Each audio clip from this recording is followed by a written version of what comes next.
Bienvenidos a Teología en Discusión, un espacio creado para ti. Como en cada ocasión, tratamos de abordar temas interesantes a fin de satisfacer ciertas necesidades de nuestro público. Como siempre, tenemos a nuestro pastor Santiago Rodríguez.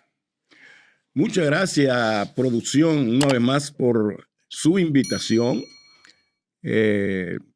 Yo me siento cómodo de estar con ustedes porque ustedes siempre traen preguntas y temas muy interesantes. Y yo creo que la audiencia con ustedes gana. Esperemos que sí, que así sea.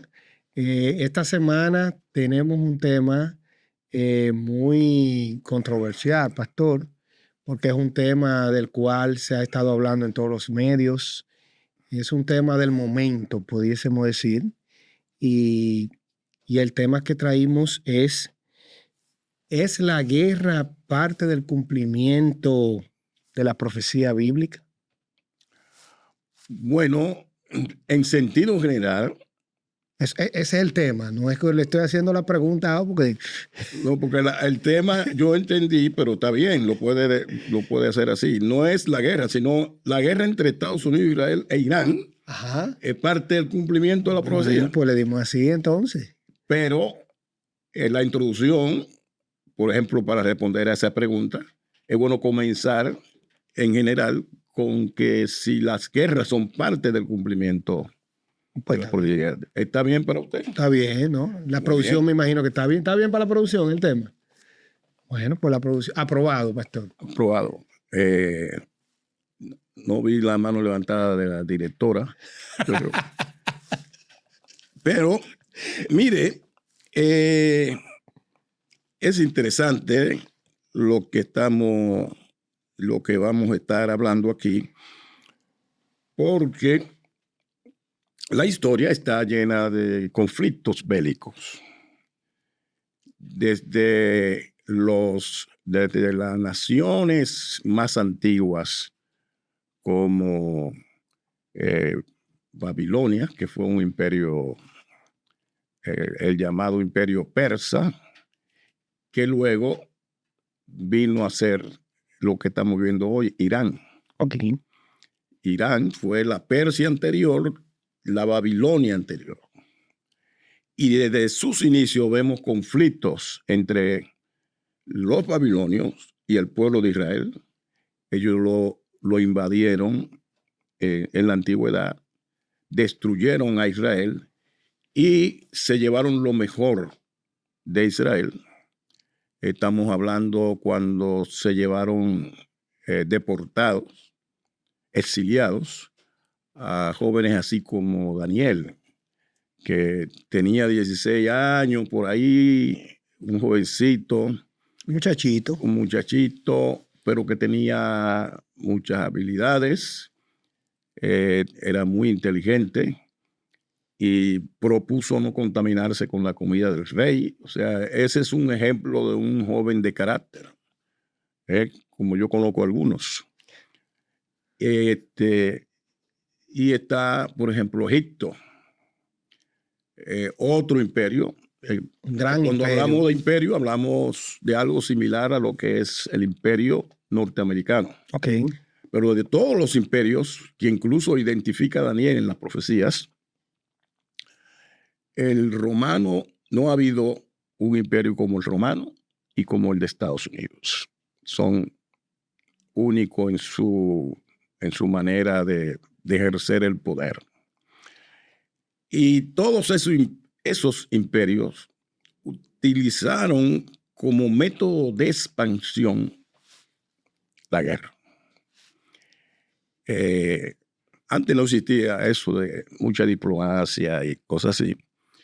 Y todo se resolvía a la fuerza, con la sangre, con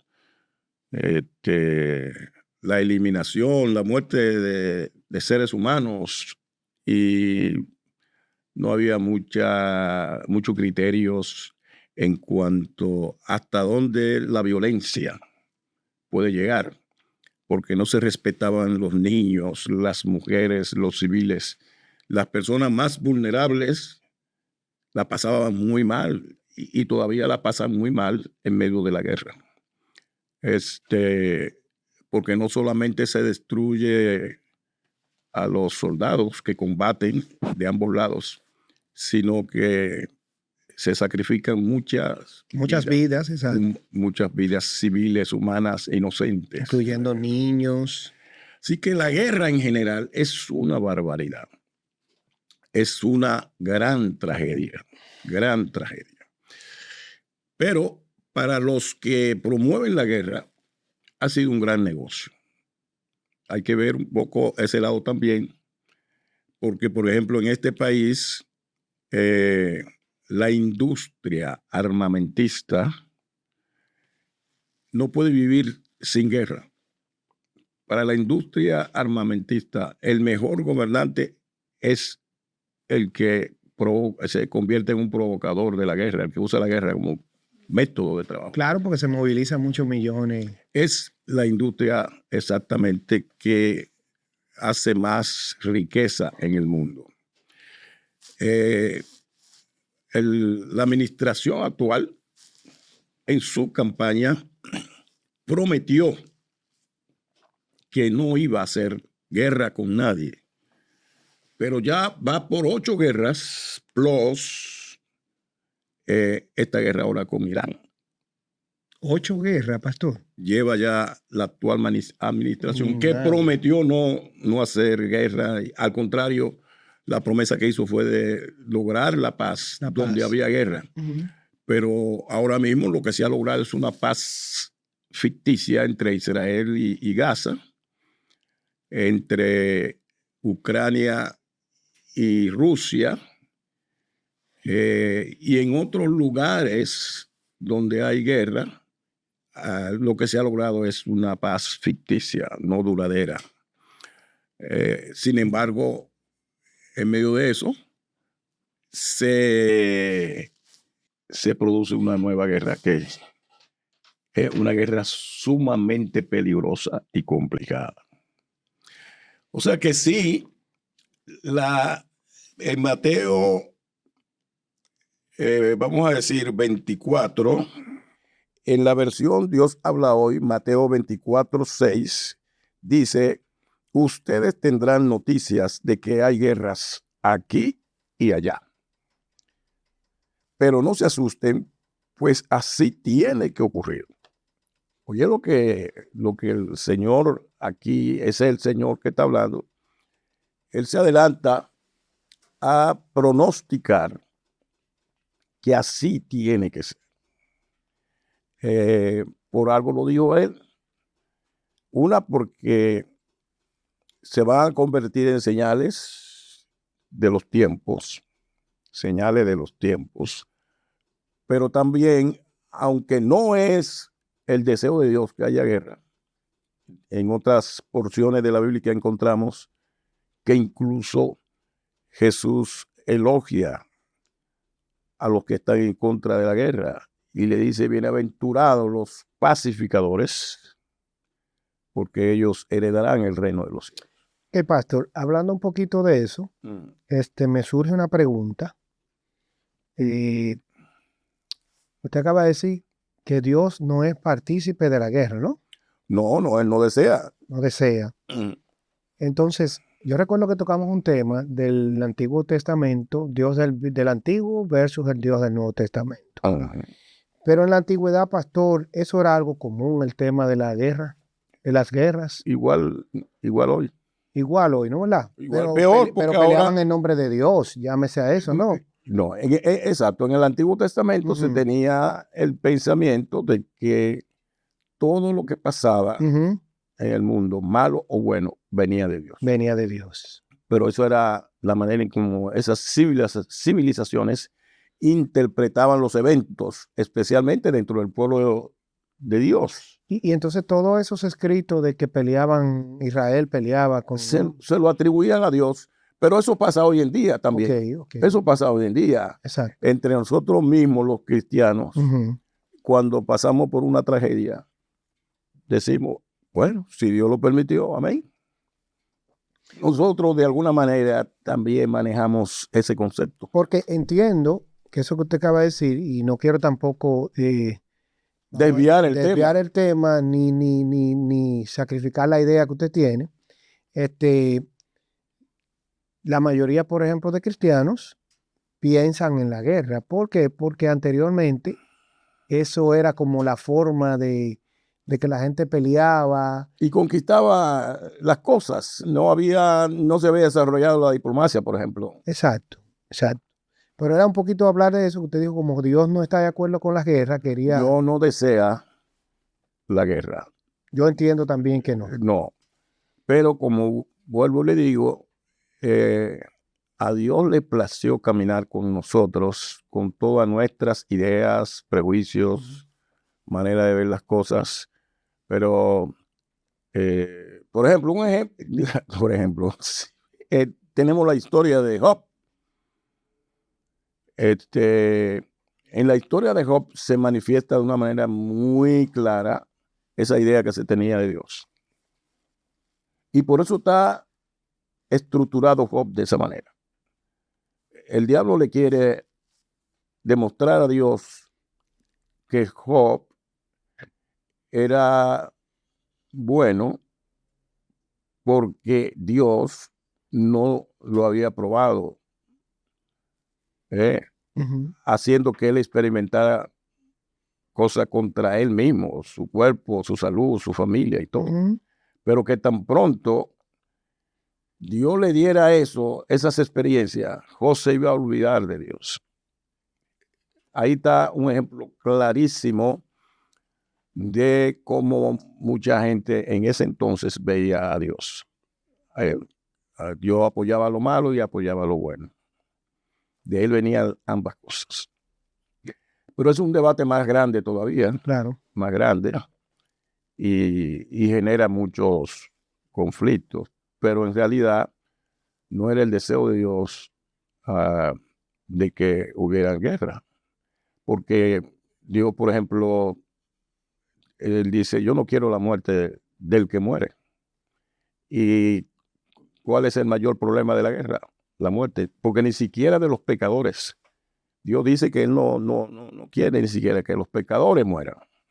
claro. Le hice esa pregunta porque sé que en las escuelas bíblicas, cuando yo, habían cosas que yo no entendía, y era que en la escuela bíblica hablaban mucho de Jericó, hablaban de Josué peleando con una espada, y que entonces esas cosas a uno se le hacen como un poquito, como vamos a decir, un poco fuerte escuchar ese tipo de cosas. Ya. Entonces, el Antiguo Testamento está acompañado, vamos a decir, casi a lo largo de la historia, con guerras. Así es. Todo fue guerra. Si vemos, todos los pueblos pelearon uno contra otro. Y se pensaba que esas guerras eran causadas por la falta de desarrollo de la civilización. Cuando uno estudia todo eso a un nivel secular, que no lo piensa en términos espirituales, uno dice, wow, esa civilización era salvaje. Pero ¿y esta civilización?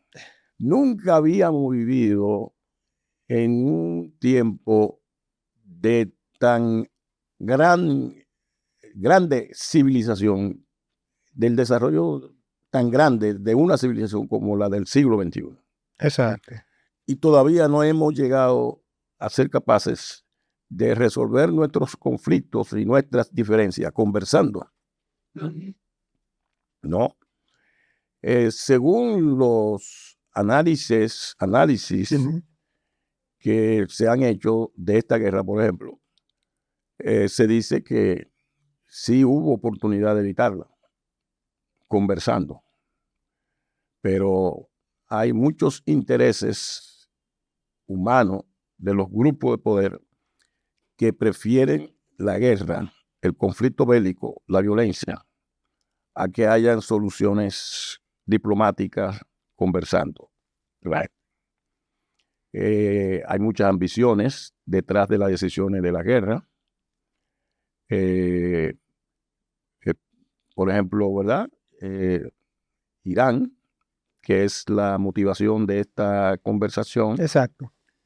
es uno de los países más grandes del Medio Oriente y del mundo, y que tienen grandes yacimientos de petróleo. Siria le provee petróleo a China incluso, porque China carece de muchos recursos materiales y naturales, y tiene que depender de otros países que lo tienen en abundancia. Y Irán tiene mucho petróleo. Pero también Irán tiene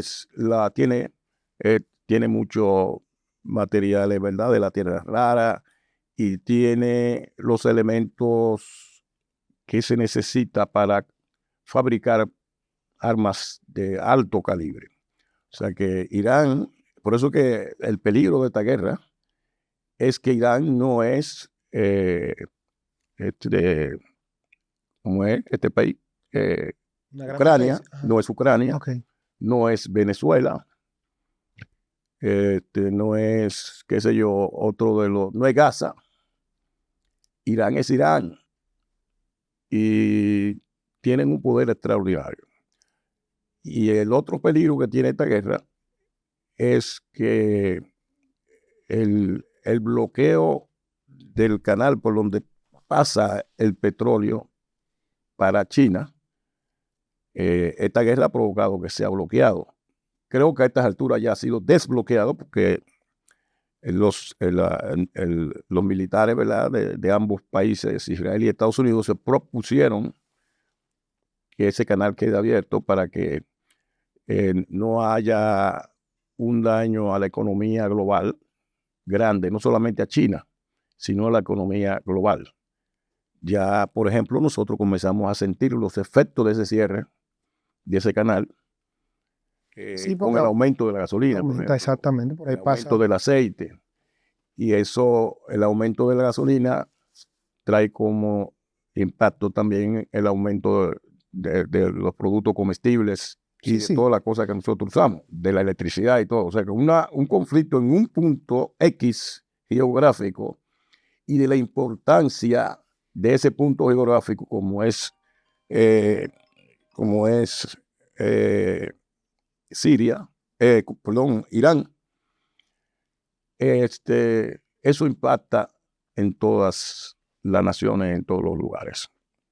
Así que es serio Claro, esto que está pasando ahora mismo. hablar de eso, como usted dice, del combustible, es todo se maneja con combustible. Todo.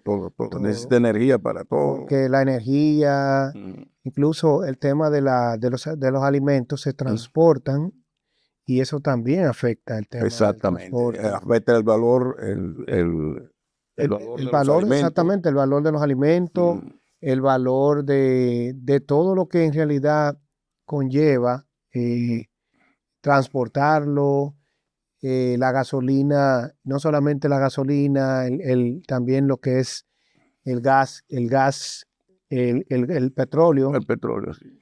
Exactamente. Todo lo que tiene que ver con eso aumenta la economía. Afecta la economía en todos los sentidos, porque de ahí depende casi todo lo que consumimos.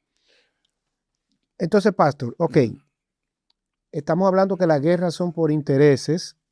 Intereses de los grupos de poder, principalmente porque ellos ganan, nosotros perdemos. Las personas así ordinarias como nosotros somos los grandes perdedores. O sea, que a ellos les interesa más el tema económico que las mismas personas.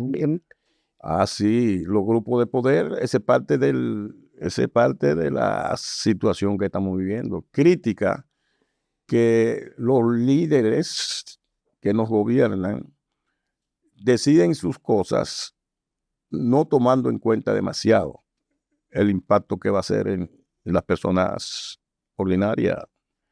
Ellos le llaman a eso daños colaterales. Que había que sacar a ese individuo de ahí porque era un peligro para la humanidad. Pero ellos no demuestran si era verdad que era un peligro. Ellos hicieron la guerra en Irak con la misma mentira de que habían posiblemente armas nucleares en Irak. Hicieron toda la destrucción que hicieron en Irak y se comprobó que no había nada. Entonces usan mentiras, engaños, pretextos.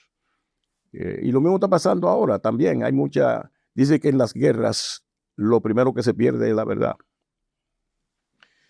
Ok, Lo pastor. primero que desaparece es la verdad. Pero, por ejemplo, nosotros entendemos que eso es así, ¿no? ¿Verdad? Uh-huh. Pero también sabemos que nosotros somos educados dentro de la iglesia Uh-huh. con ciertos, vamos a decir, ciertas teorías o vamos a decir, o ciertas interpretaciones. Hablemos un poquito, pastor. Yo sé que para los cristianos no lo ven de esa forma. Los cristianos, mucha gente, como usted decía, muchos se frotan las manos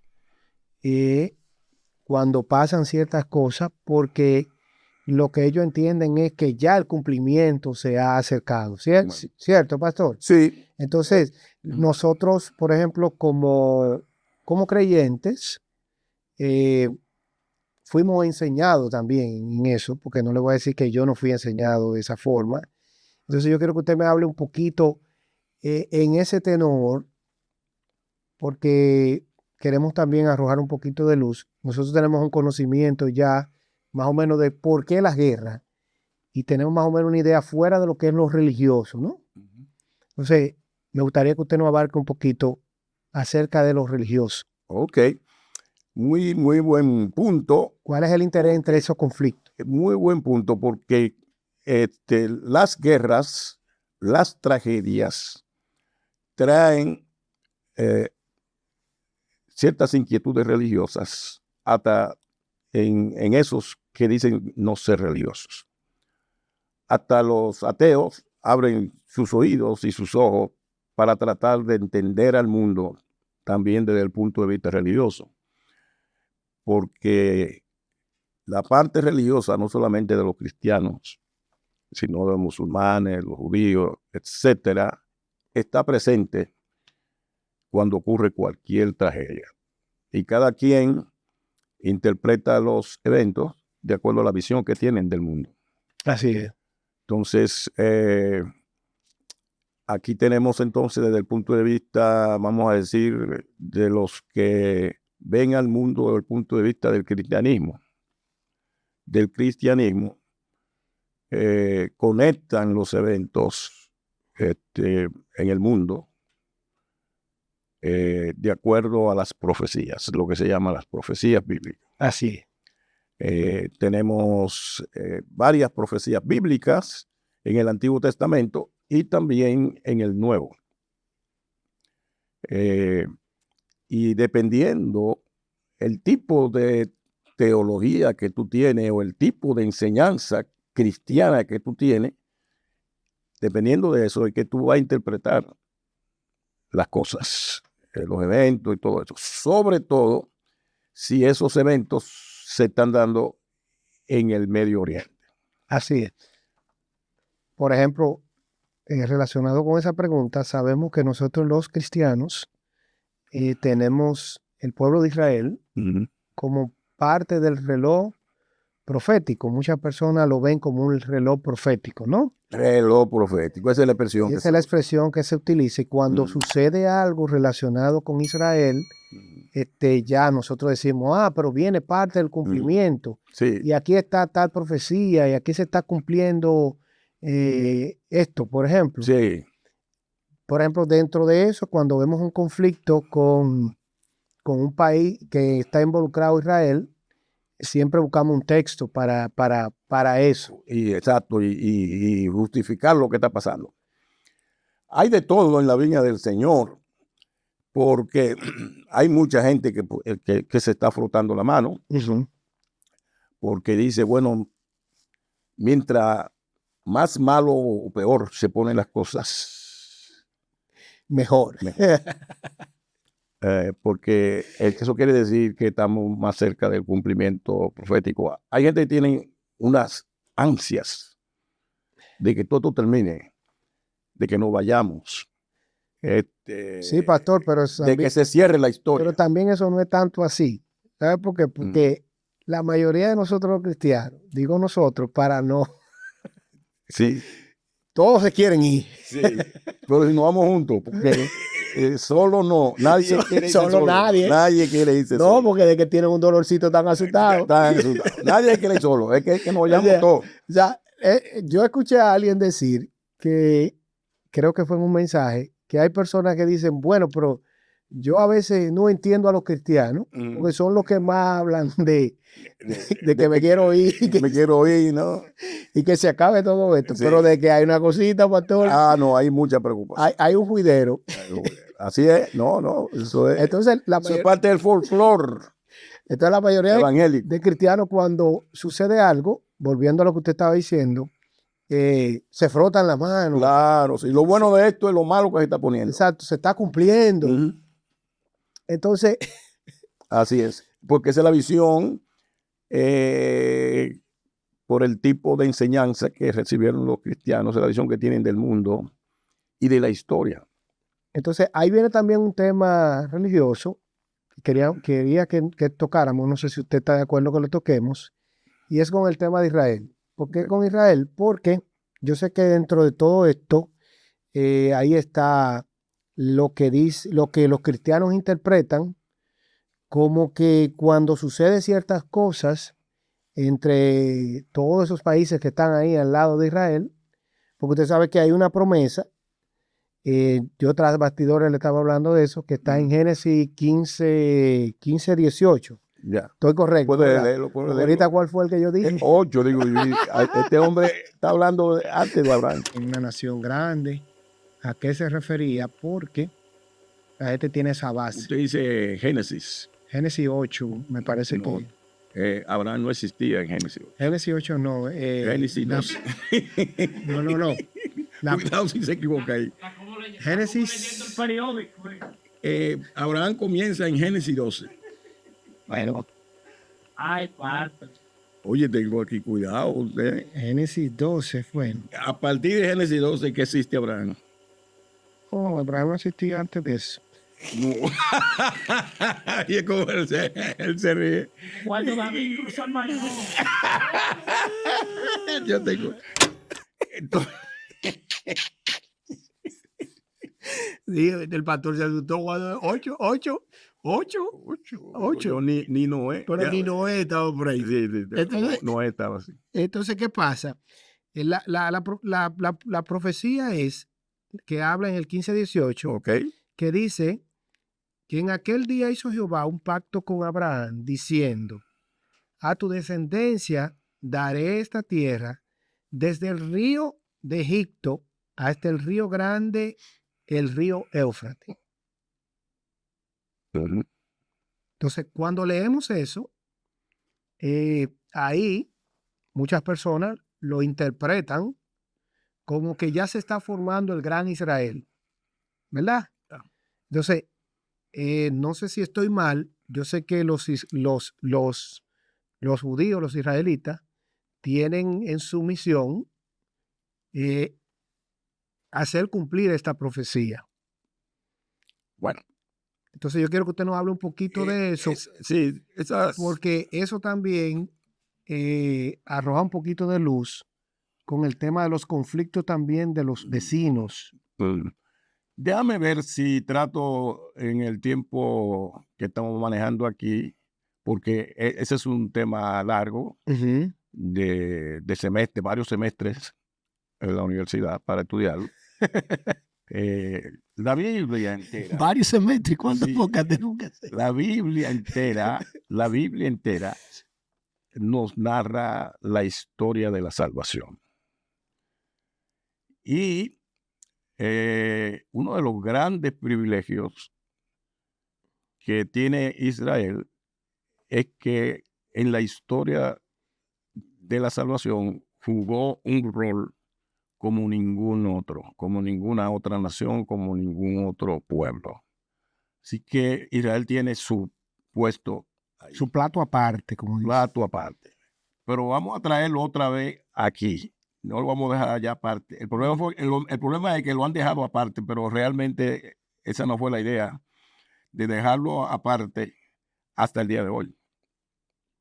la promesa que Dios le hizo a Abraham fue de que le iba a dar un hijo, Sí.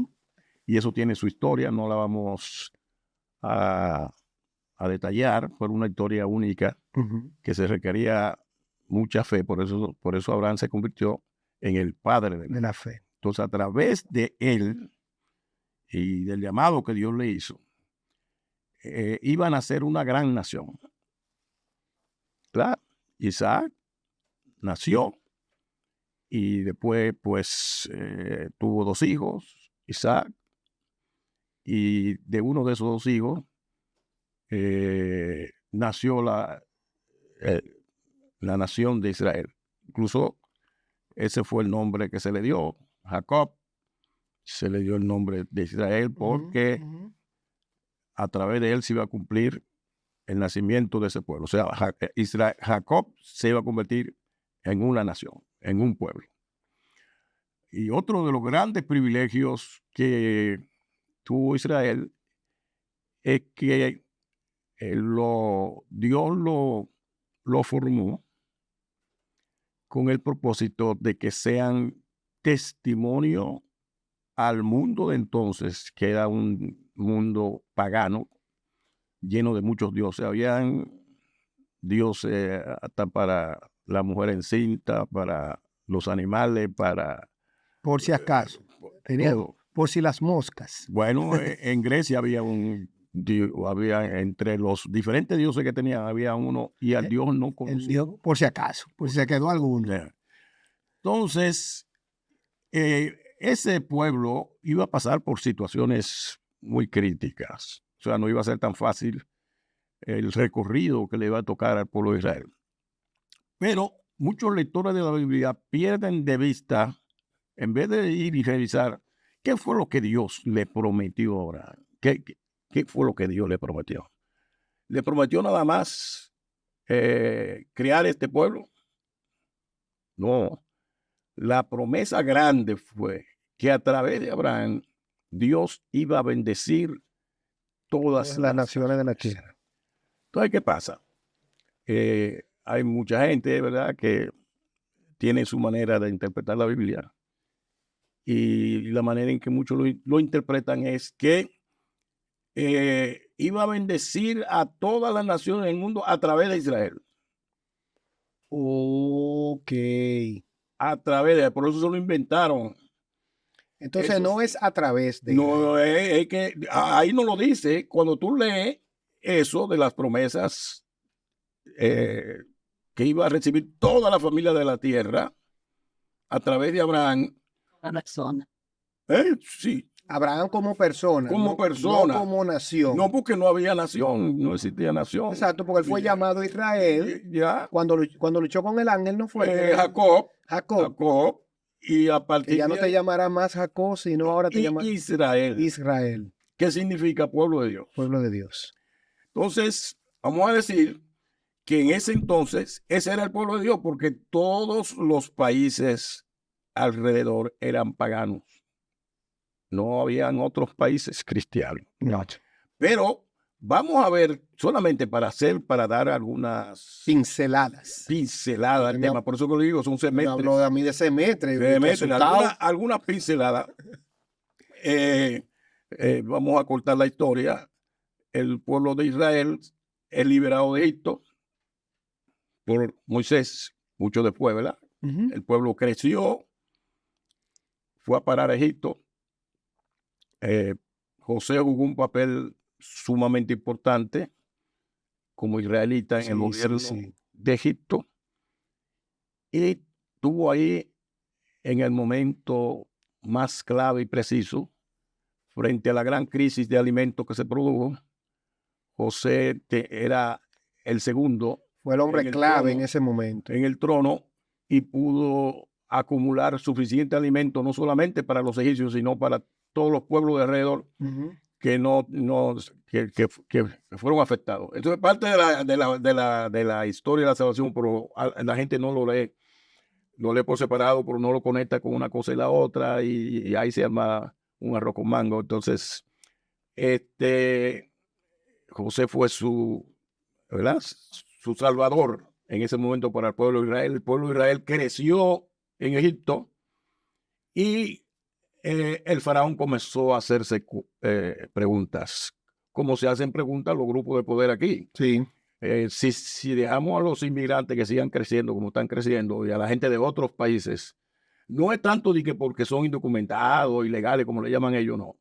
Es que ellos temen que en 25 o 30 años, esos extranjeros que vienen de otro lugar se van a convertir en la población más grande que los blancos de poder, que se sienten ser dueños de los Estados Unidos, pero que no lo son. Que no lo son, claro que no. Entonces las autoridades egipcias comenzaron a hacerse preguntas cuando vieron cómo crecía el pueblo de Israel. Y digo, oye, mira, si no hacemos algo, si no hacemos algo, tenemos que acabar esta gente. Esta gente se van a quedar sin guerra, sin tirar un tiro, ¿no? No había tiro en ese entonces, pero sin disparar. Al pasito se van a adueñar. Y se van a adueñar de Egipto. Y además, las autoridades vieron que eran personas muy emprendedoras, que eran trabajadoras, y eran muy unidos. Además, tenían una fe en ese Dios único y verdadero, y ellos veían, bueno, esto algo vamos a tener que hacer. Pues los llevaron a la esclavitud, ¿no? Y le sacaron la economía de Egipto. Creció como ningún otro país en el mundo. Voy a hacer el paralelismo de que los que con el nacimiento de Estados Unidos llegaron los esclavos que llegaron a los Estados Unidos fueron los únicos que no llegaron por su cuenta, sino que lo trajeron. Lo trajeron. Y ellos, los esclavos, fueron los que desarrollaron la economía de este país. Hasta el día de hoy, la economía fuerte que tienen los Estados Unidos se debe al gran trabajo que hicieron los esclavos que trajeron al principio. Si no, esto no iba a ser lo que es hoy en día. Aunque no se lo agradezcan ahora y quisieran sacar a todos los negritos así como usted. Y le hacen muchísimas acusaciones falsas. Eso es algo serio. Lo que está pasando aquí es algo serio. Entonces, lo mismo pasó a Egipto con el pueblo de Israel. Lo esclavizaron y estaban clamando por esas promesas. Porque a veces pensamos que Dios nos promete algo y eso se va a cumplir ahí mismo. Y por encima de todo. Que es difícil de entenderlo, pastor. Eso. Muy difícil y de una manera incondicional. Incondicional. Y lo que más encontramos en la Biblia es un llamado a la obediencia, porque la fe va unida a la obediencia. El padre de Abraham, el padre de la fe, que es Abraham, él le creyó a Dios, pero fue obediente a lo que Dios le dijo. Claro que sí. Dejó su familia, su parentela, y se fue sin saber para dónde iba. Se fue para otra tierra. Se convirtió en el primer indocumentado, porque se fue a tierra extraña. Yo sé que yo he hablado con gente, de verdad, de ICE, y le he dicho, mira, pero el primer inmigrante fue Abraham, el padre de la fe. Entonces,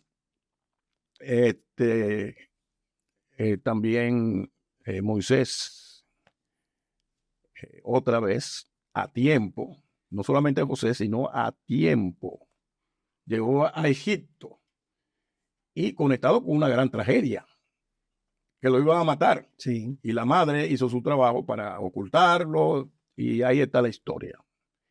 Y fue a parar a mano de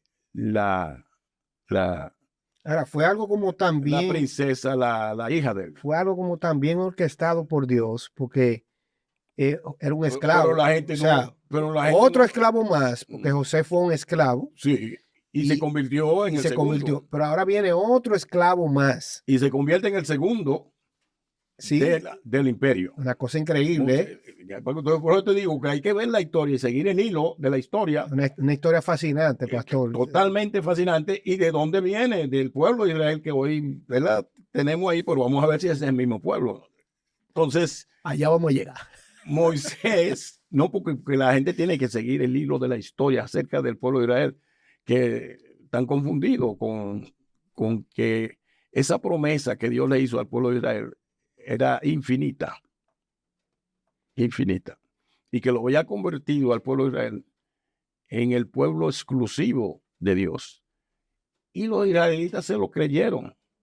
Eso es lo grande. Bueno, todavía lo creen. Y todavía creen que ellos son los únicos que tenían derecho. Bueno, los primeros cristianos judíos al final tuvo que aceptaron a Cornelio y a los gentiles. Pedro trató de judaizarlo, pero Pablo le salió al encuentro y le dijo muchísimas palabras. Entonces, esos primeros cristianos finalmente le dieron la bienvenida a los gentiles. Pero la idea que había entre los judíos era que ese Dios, el Dios de la Biblia, nada más le pertenecía a ellos, porque ellos entendían que la promesa era para ellos nada más.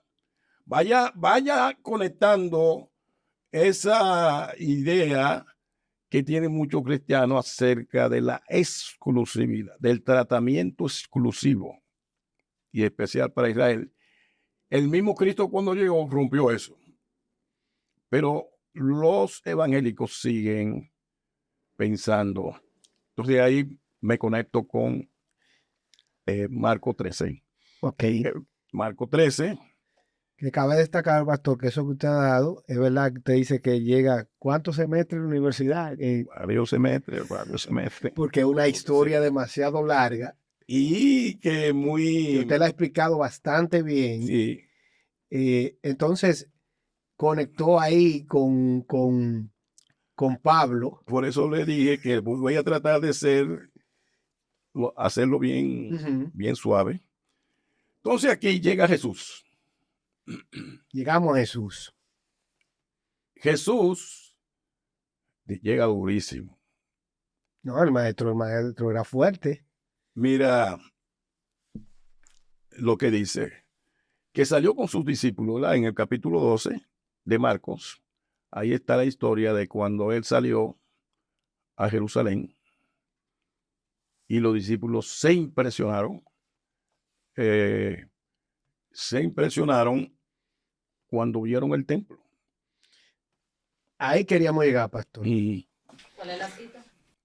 está Mateo 12, Marcos 12, donde los discípulos salen con Jesús a Jerusalén y ahí ven el templo.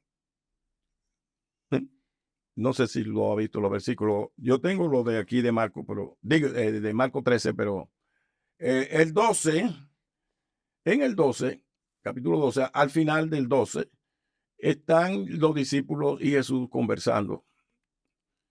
Y están fuera del templo.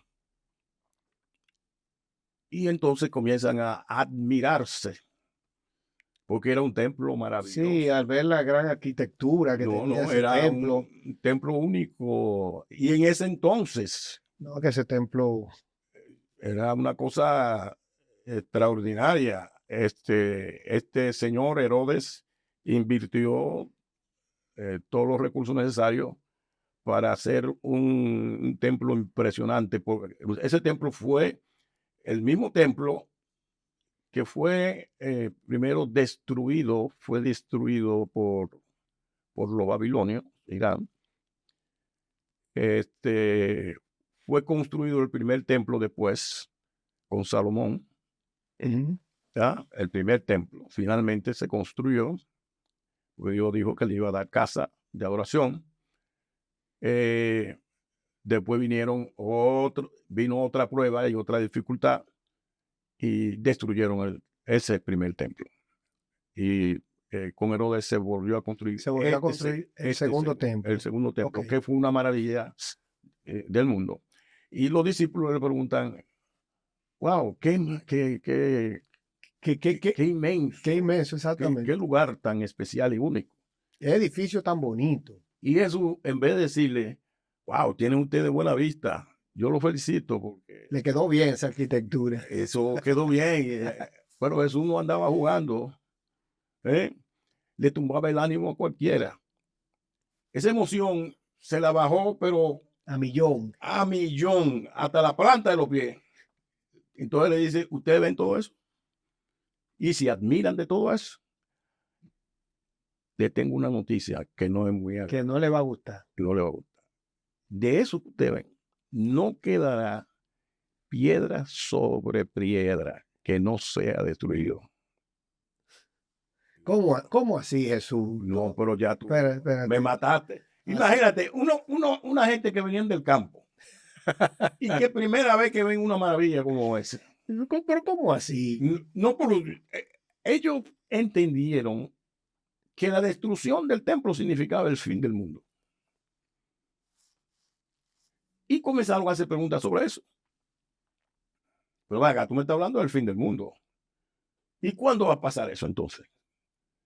¿Cuándo llegará el fin del mundo? Porque lo dijeron yo, porque ya tú me estás hablando de Exacto. sí que no tiene paralelo en la historia humana ni nada de eso.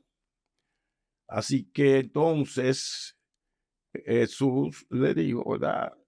Que eso iba a ser destruido y que en 3 días iba a ser reconstruido.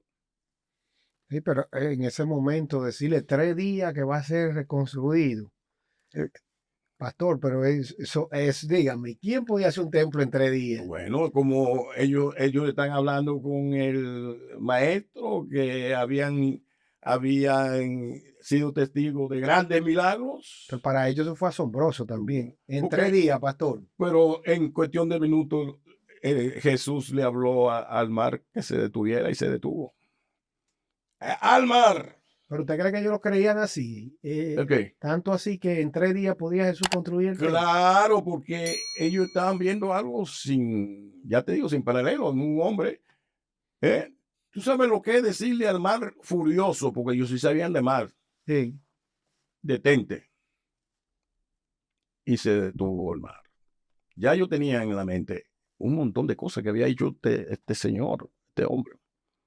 Pues ellos se sorprendieron y hasta se rieron de Jesús. Por eso le digo que cuando se rieron, ellos Es que no creyeron. no creyeron. O sea, Pero va acá. como un templo que se duró tanto tiempo Exacto. haciéndolo. Y tú lo vas a hacer en 3 días. Y se rieron entre ellos. Una Entre cosa ellos se terrible. rieron. Eso es como yo decirle, usted ve esa Casa Blanca que está ahí, la vamos a desbaratar y en 3 días la vamos a hacer. Ya. O sea, está fuerte, 3 días. Y tienen muchísimo. Pero Jesús era un maestro de maestros. Él estaba dando 2 mensajes a la vez. Y eso es lo que tienen que entender los dispensacionalistas. Jesús, además de que estaba anunciando una nueva era, estaba anunciando también el fin de la era judía, israelita. Esa es la parte, pastor. Ahí te ha llegado a la parte Crítica, porque Crítica. veo que estamos terminando. crítica, porque ahí es que viene el tema del conflicto, pastor. Porque no se entiende. Otra vez la gente sigue viendo a Israel como una cosa exclusiva, única. Y Jesús estaba anunciando algo que para los discípulos era difícil de entender. Este es el fin de una era y el comienzo de otra era. El pacto que hizo Dios con Israel no era ilimitado, no era interminable. Ellos cumplieron con la misión de traer al Hijo de Dios. El aporte más grande que dio Israel y que nadie le puede quitar esa posición que tiene Israel en la historia de la salvación, es que nos trajo al Hijo de Dios, Dios hombre. Bueno, de hecho, hay muchas personas que creen que con Israel que son dos pueblos, o sea, el pueblo de Israel y nosotros. Y, oye, y tan claro que está en Efesios capítulo 2, que Dios de ambos pueblos, esto vamos a quitar ese versículo, en Efesios capítulo Que es un versículo clave para clave, entender esa parte. de ambos pueblos hizo uno. De ambos, voy a repetirlo, Efesios capítulo 2, búsquelo ahí, no me acuerdo exactamente del versículo. La producción puede buscarlo. De ambos pueblos hizo un solo pueblo que es el pueblo de Dios. Si entendemos esto que pasó con el templo, que fue destruido, se cumplió esa profecía, creo 40 años después. Los romanos invadieron a Roma, los romanos invadieron a Israel y destruyeron ese templo. Esa profecía se cumplió. Sí, pero cabe destacar, pastor, que cuando Jesús estaba hablando de ese templo, Está hablando de dos cosas. él estaba hablando de dos cosas. Eso La gente piensa que es de una. Es de de dos cosas, exactamente. El fin de una era y el Ajá. comienzo de Y otra. el comienzo de otra. Y también él estaba hablando de él. Y también está hablando, por eso, con la nueva era, está hablando lo que pasó unos días después. Exacto, porque los 3 días que se está refiriendo Es a su muerte. es a su muerte, no es que él iba a hacer un templo en 3 días. Y espérate, pues, se me olvidó decirte otra cosa. Se me estaba olvidando decir otra cosa. Ajá. Y a los 3 días de muerto, él iba a resucitar. ¿Tú sabes qué pasó en ese momento cuando él resucitó? Que él sustituyó el concepto de templo de acuerdo a los israelitas. ¿Tú sabes quién iba a ser el templo a partir de ahí? Jesús, tú. Vosotros sois el templo de Dios. Ahora, ya no tienen que venir al templo bello y hermoso y maravilloso para adorar a Dios. ¿Qué fue lo que también le dijo a la mujer samaritana cuando estaba en discusión con Jesús sobre dónde adoraremos? Entonces Jesús le dijo, no, lo que estamos, ya tú no vas a tener que hacerte esa pregunta, la mujer samaritana, ya tú no vas a tener que estar preocupada por eso, de dónde es la adoración verdadera, si en Israel o en Samaria. Bueno, que eso que usted acaba de decir, ahí, yo sé que casi estamos llegando casi al final, pero ahí, en eso que usted ha dicho, está la clave. Ahí que está el nudo. Ahí es que está el nudo, porque él estaba hablando de un templo físico a las personas, que ese templo iba a ser destruido. Y que ya iba a terminar su función. Exactamente, y que en 3 días, o sea, la gente dice, pero en 3 días, pero él se estaba refiriendo a él como templo. A él como templo. Él va a ser un sustituto del templo y por extensión, todos los seguidores de Cristo se iban a convertir en el verdadero templo de Dios. Y entonces eso se cumplió. Totalmente. ¿Entiendes? Porque también otras personas están esperando un tercer templo. Entonces ya eso se cumplió porque él era el templo. Pues déjame decirlo de otra manera. Con la destrucción de ese templo, pues ya no hay necesidad de construir un tercero porque ya ese cumplió. Ese templo que estaba ahí cumplió su propósito.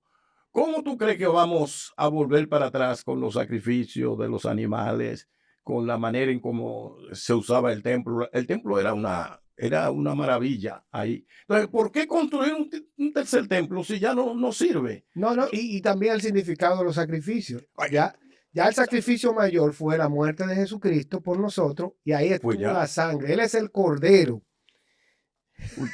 Bueno, acá sigue usted. Él es el cordero. Entonces, también otra cosa que sucedió fue que al morir Cristo, el velo se rasgó.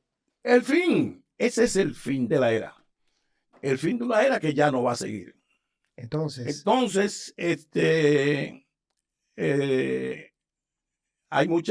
hay algunas promesas que no se cumplieron en Israel porque eran condicionadas. Eran condicionadas a que el pueblo de Israel obedeciera a Dios. Eran condicionadas. Israel fue una de las naciones más infieles. Sí, el pueblo de Israel fue escogido no porque ellos eran buenos. No porque ellos eran buenos. Ellos, al contrario, ellos se portaron muy mal. Bueno, pastor, a Y lo Dios- largo de la historia dieron mucha carpeta. Mucha carpeta, y Dios tenía misericordia y volví y lo restauraba, tenía misericordia. Hasta que llegó el punto en que digo, ya, Ahora que yo digo de mucha carpeta. Y uno de los más sufridos fue Moisés. todos fueron carpetosos. Sí, porque Entonces, Moisés tuvo que luchar con ese pueblo. sí, Y los piques que cogía Moisés. ya. Y con todo, Israel pasó mucho trabajo en todo el trayectorio, porque los que quedaron dando vuelta antes de entrar a la tierra prometida, dieron vuelta por 40 años, de donde viene el número 40.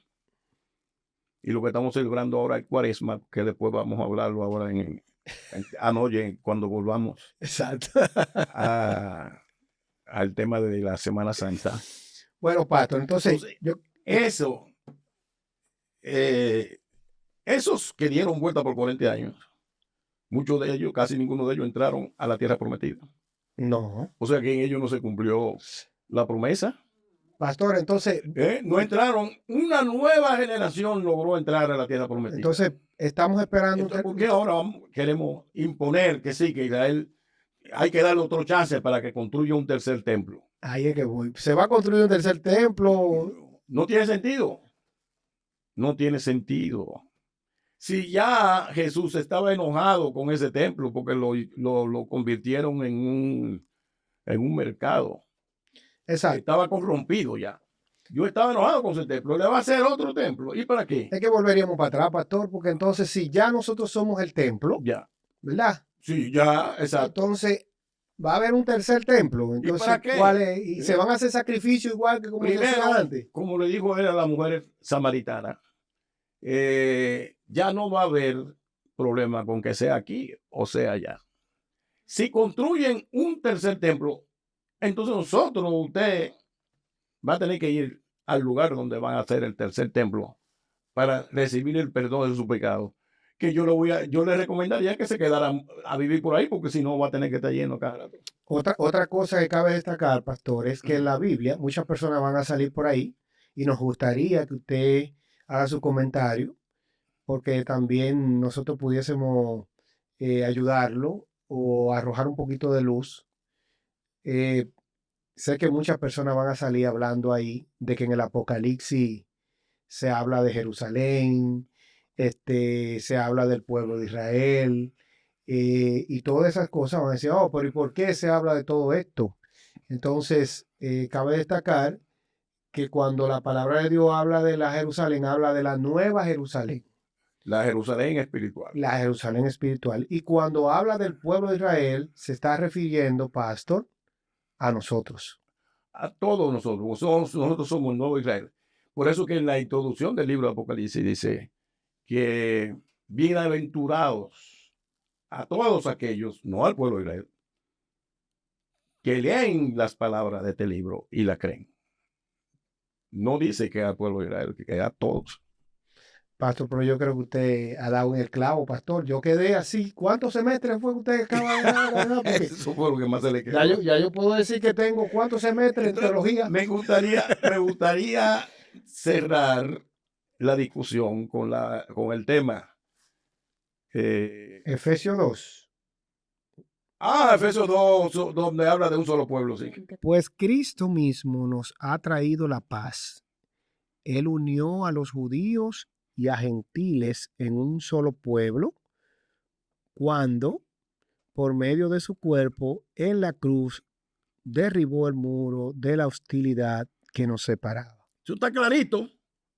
Oh, pero eso está más que claro, pastor. Está claro ahí, como dice. Está claro ahí. Pero a la gente le pasa por arriba esa cosa. Y logró poner, entonces el 15 dice, y logró poner fin al sistema de las leyes, de mandamientos y ordenanza. Al sistema anterior. Hizo la paz entre judíos y gentiles al crear de los grupos un nuevo pueblo en él.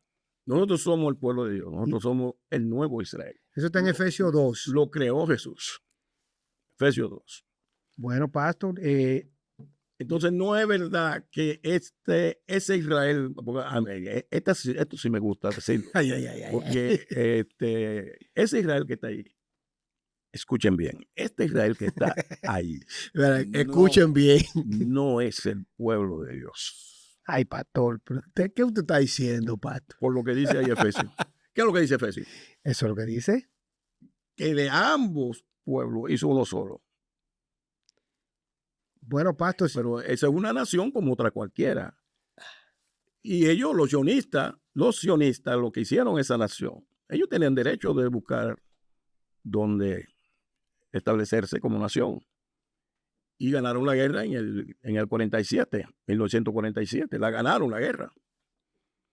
Pero que no me digan a mí que lo que se cumplió ahí en el 1947 fue una profecía de que Dios lo iba a traer de nuevo a su tierra y que muchos iban a regresar a Israel y todas esas cosas que se inventan los dispensacionalistas. que es un tema que tenemos, pastor, recuérdese. Es necesario. Siempre en cada podcast se ¿Qué abre otro tema, pero tenemos que darle continuidad a ese asunto del tema. Yo creo, pastor, que hemos llegado al final.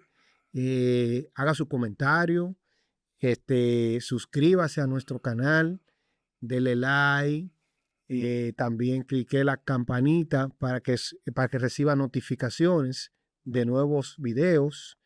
Lo más importante que queremos es que usted también lo comparta con sus seres queridos, con las personas, para que también puedan aprovechar estas enseñanzas que se están haciendo en este podcast. No tenga ningún temor de escribir cualquier cosa con la que usted no está de acuerdo. Puede ponerla y puede citar cualquier cita bíblica del Antiguo Testamento, porque parte del problema de las malas interpretaciones es que tomamos esas citas bíblicas fuera de contexto, fuera totalmente de contexto. Cuando usted saca una enseñanza de un versículo fuera de contexto, es un pretexto. Bueno, yo creo que como siempre despedimos, y es que conoceré la verdad y la verdad nos hará Libres. hasta la próxima.